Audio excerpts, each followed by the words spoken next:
In this video, I'm going to tell you how to start losing weight and lose that first pound fast. If you want to control what you eat, control your body, and control your life, then hit the subscribe button so you never miss a video. If you have weight to lose, there's always that first pound you need to lose. Whether you need to lose 10 pounds, 20 pounds, 30 pounds, the fact is you have to lose that first pound. That's how you generate momentum. If you haven't already, go back and watch my video on how to generate momentum for weight loss. It's the momentum that's really important. Getting that momentum is hard. Losing it is easy. And getting it back is even harder. So once you get that momentum, you want to keep it. I'm going to warn you that first pound is probably the easiest one to lose because the more weight you have to lose, the easier it is to lose that initial weight than it is to lose those last few pounds. This is actually a good thing because That's a good thing because it's easy to lose that first pound and it's easy to start the process. And once you lose that first pound, then you're encouraged to lose the second, the third, the fourth, and the fifth. Imagine if it was really hard to lose that first pound. It'd be really discouraging, wouldn't it? So in this video, I'm going to show you how to lose that first pound. My first tip for you is have a compelling why. What is your reason? If your reason is to impress others and look good at a wedding or look good on vacation, you can lose some weight, but you're probably not going to keep it off because it's just not a compelling enough reason. I think this is one reason why people lose weight and then regain it. They just didn't have a compelling enough reason. You need to do it for your health. You need to do it for your future. You need to do it for your kids. You need to do it because it's going to make you healthier and it's going to help you live a better life. And you need to do it because it's just the right thing to do. I mean, we do a lot of things not because it immediately benefits us or makes us feel better. We do it because it's just the right thing to do. If we find money on the ground, we return it to the owner if we can find it. If we have the opportunity to steal, we don't do it because we know that's not the right thing to do. You should be losing weight and making better decisions because you know it's the right thing to do, not because it's convenient or because you're impressing others. For example, my reason to lose weight was so I could return to the activities that I once did. I wanted to swim, I wanted to bike, I wanted to run. And when I was too overweight, I couldn't run anymore and I felt bad about it. I didn't feel right. I know that I need to be small and lean. That's my natural body type. That's what I was in high school. That's what I was in college. Probably too small in college. But I knew that I was overweight. I wasn't healthy. There was the emotional pain. There was the physical pain. But also I couldn't do the things that I wanted to do. So I wanted to lose weight so that I could do that again. What's your why? Make sure it's a powerful one. My next tip for you is take your starting weight and take some measurements. I highly recommend you invest in a good scale. I made a video about how to count calories. You can find that in the iCard above. I bought a Tanita scale. It was like 120 bucks. You don't need to buy something like that. You can go to a department store. You can just go on Amazon, buy something for $20 or $30. All it gives you is the body weight. If you want hydration and your metabolic age, you can go get that Tanita one. It's not really necessary, but you need to weigh yourself in similar conditions, same time, same day. Well, not the same day, same time of the day is what I'm trying to say. Preferably before breakfast, once or twice a week. Make sure you use the same scale. Believe it or not every scale is going to give you the same number. They've actually done studies on this. They have people stand on multiple scales and they actually get different readings. So make sure you use the same scale every time. I see people weighing themselves at the gym, you know, on the old one with the sliding scale and you have the weights on it and you try to balance it. I don't like that because sometimes there is some error in that. I like it when you just stand on the scale and it spits out a number. That's the most accurate way. So just get a digital scale. It doesn't cost that much. Put it in your bathroom so you don't forget it. You also need to measure your body, measure your chest, your navel. Well, if you're a female, you don't need to measure your chest, but your navel, your thighs, and your waist, and then compare it in the future. That's another way to make sure that you're making progress. So if the scale is moving, but your body measurements are going down, you know you're losing weight. The next step is set a goal. What is your goal weight and how long do you want to do it? This is where people get it wrong because what they want to do is they want to lose all the weight today. So if they want to lose 40 pounds, they want to lose 40 pounds in 3 months. I don't think that's really realistic. I think for most people, a pound a week is perfectly fine.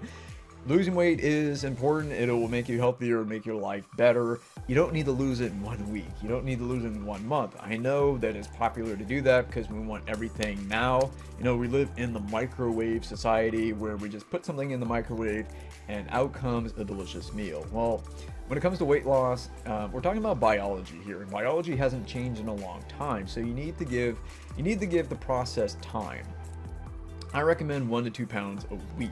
That leads me to my next point. I call it front-loaded weight loss. You need to understand that your rate of weight loss is going to be greater at the beginning than towards the end. It's not going to be linear. You're not going to lose 1 pound every week for 20 or 30 weeks. You might lose 2 or 3 pounds that first week, and then after that, maybe 2 pounds the second week, and then a pound after that. A lot of times people lose a lot of weight at first and they're like, oh man, I'm losing all this weight, and then they hit that plateau and then it slows down, then they get discouraged. What's your average weight loss going to be? If you're going to lose 2 or 3 pounds that first week, don't expect that over a long period of time. People get their hopes up and they're like, oh, at this rate, I'm going to lose it in 2 or 3 months. It doesn't work like that. Even if you do lose 2 or 3 pounds that first week, good for you. A lot of that could be water, could just be food weight. Those initial pounds are going to be faster to lose than those last pounds. Just keep that in mind. So after the first 1 or 2 weeks, what is your rate of weight loss going to be? For me, it was half a kilogram, 0.6 kilograms. That's like just over a pound a week. I mean, I'm using kilograms. It doesn't matter. But you need to be realistic about this. Don't be unrealistic. You don't need to lose all the weight next week. Just keep in mind, the longer you give yourself, the more likely you are going to reach your goal. Now, this can go too far. If you set your goal 10 years in the future, I'm going to lose 30 pounds in 10 years. What's your rate of weight loss? It's almost imperceptible at that point. But if you say 30 pounds in 60 weeks, that's a little over a year. That's what, 14 months? That's totally doable. Almost anybody could do that. Now, you're going to have to wait a little longer, but I would rather lose the weight more slowly and reach my goal and not relapse than to lose it really fast and then relapse. That's what a lot of people do. So don't do that. Just give yourself time. Let the process run. And when you give yourself more time, you give yourself more opportunities. Well, not more opportunities, but you give yourself a little bit more leeway, so you can screw up a few more times. You don't have to be perfect all the time. Some days you're going to eat a little more than you want to, and that's okay, because you can still reach your goal if you give yourself a lot of time. Remember the compound effect. Little changes today add up to a lot of change in the future. So if you start making changes today, you're not going to see the immediate benefit. Even if you make changes for 6 months, you might not see the immediate outcome of that. But if you make one decision every day for a long period of time, you're going to see a big result in the future. That's what the whole compound effect is. You start making changes today, and then you start seeing bigger changes in the future. It's exponential. It's kind of like that. Okay? That's why it's so hard to change sometimes, because you have to make the sacrifices today without really seeing any return. That's kind of the concept of entrepreneurship, investing. You make sacrifices today so that you can see a potential return in the future, even though you can't see it. That's what weight loss is kind of like. It's like you're making sacrifices for some outcome that you want to see in the future, even though you can't see it. It's like investing in the future, investing in the invisible. The next step is you need to determine which sacrifices you're going to make. Remember, when you're losing weight, you're not going to be able to do or eat the same way that you've been eating before. You're going to have to sacrifice something. I'm not saying you have to eat like a rabbit and eat nothing but baby carrots and lettuce all the time. That's too drastic, although I'm sure it's been done. But you're not going to be able to eat fast food. You're not going to be able to eat soda all the time. You're not going to be able to eat large dinners. You're not going to be able to snack when you watch a movie. You're not going to be able to snack in the car. You're going to have to change something. Maybe it's the donuts at the office meeting. I don't know. The thing is, if you set a realistic goal and you start the process today, you don't have to make drastic changes in your diet. This is what I did for so many years, is that I wanted to be really bad one day, and then I wanted to be perfectly good the next day. I wanted this overnight transformation. Well, it doesn't work like that. What I started doing is I just started making small decisions day after day. I started making one better decision today than I made yesterday. And over time, that led to large changes. When you try to transform yourself overnight, it's too daunting, and that's why you end up procrastinating. That's why you say tomorrow, tomorrow, tomorrow, because you're expecting this massive overhaul in your life in one day. It's too much. Your brain can't take it. There are exceptional cases. You shouldn't do that. What I recommend you do is just look at all the decisions you made today and then correct one of those decisions tomorrow. Just make one better decision tomorrow. Trust me, it adds up over time. You also need to determine what you're going to gain. This is part of step one. What's your why? What do you What are you going to gain when you do this? Or which activities will you be able to do? Which clothes will you be able to wear? How will your health be different? How will your life be different? Remember, you're sacrificing something so that you can gain something greater. But if you don't sacrifice for what you want becomes your sacrifice. You're gonna have to sacrifice something. I would rather sacrifice a little bit of instant gratification and a little bit of pleasure and live an exceptional life and have vibrant health for the rest of my life.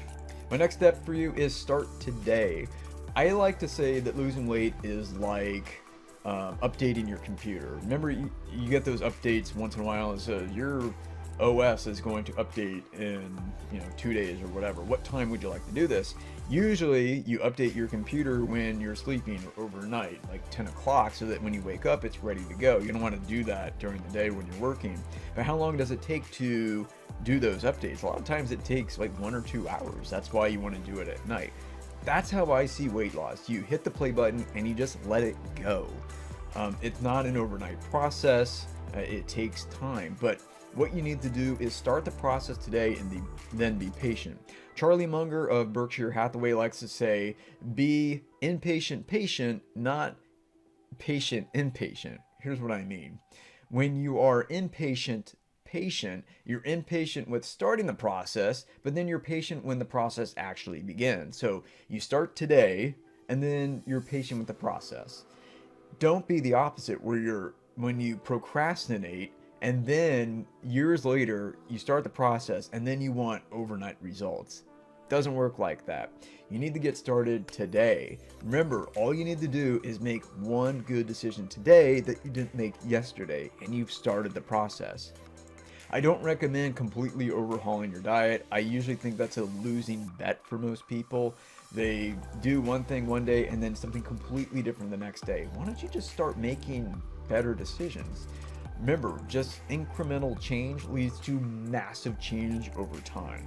Be patient with the process. I can't emphasize this enough. A lot of people want to wait to start the process, and then they want fast results. Do the opposite. What you should do is start the process today and then expect the process to take a long period of time. At least you get the process started. I think it's much more realistic to expect results over time than instant results. Remember, changing your behavior and changing habits is kind of hard. Our brains don't like to do it. Some people, rare people, can create new habits overnight. You're probably not going to be one of them. I'm not. Usually it takes 30 to 60 days to create a new habit. So if you're going to wait until January 1st to start creating new habits, good luck with that. But if you start the process today, you're going to be more likely to reach your goals in 2020 than if you waited until January 1st to start the process. I think you're getting my point now. Now, what do you do when you lose that first pound? You congratulate yourself and you keep going. Don't blow your diet. Don't say, okay, I can take it easy now. Remember, if you have a lot of weight to lose, that first pound is just the first pound. It's like running a marathon. Once you reach that first milestone, it's like you still have 25 more to go. Okay, so don't celebrate yet. You still have a long process. But congratulations for losing that first pound. Just don't go back to your old ways. Don't sabotage yourself. Remember your why. Why are you doing this in the first place? The reason why you lost your first pound should be the reason why you lose your last pound. And don't forget, losing those last pounds is harder than losing those initial pounds. Finally, have a reward for yourself. What are you going to do? What are you going to give yourself when you finally reach that goal? For me, it was a full body massage. It was a day at the spa. It was going to get a spray tan. It was getting my teeth whitened. All these things. I made this huge list of things that I would give myself once I finally reached that goal. It's totally worth it. People respond to incentives. We know that from economics. You must have some incentive. What are you chasing? There has to be something at the finish line waiting for you. And don't give it to yourself before you hit that goal, too. You're just going to sabotage yourself, and you're going to make it less likely to reach that goal. You can also punish yourself, too, although that's a lot harder to do. You can sit in the sauna for 30 minutes if you don't hit your goal. You can skip dinner if you don't hit your goal. I don't recommend that. I highly recommend you just have some reward at the finish line waiting for you. Might be several months before you hit that goal, but have a reward. Okay, I hope you found this video educational and entertaining. Let me know in the comments below which of these tips helps you the most. This video would not be possible without Focus Me. Focus Me is an app that eliminates distractions and keeps me focused. If you need more focus in your life, then there is a link in the description box below, and you can see the promo code in the video. Go to Focus Me, type in the promo code, and you can get 15% off your first purchase. I also want to mention Essetino Artist. Without Essetino Artist, you probably would not have clicked the thumbnail for this video because they're the ones who made it. If you need help with YouTube SEO, course creation, graphic design, or Camtasia, then hit up Arit and Jewel at Essetino Artist. There is a link to their website in the description box. And don't forget to check out some of my other videos. Thanks for watching, and I'll see you next time.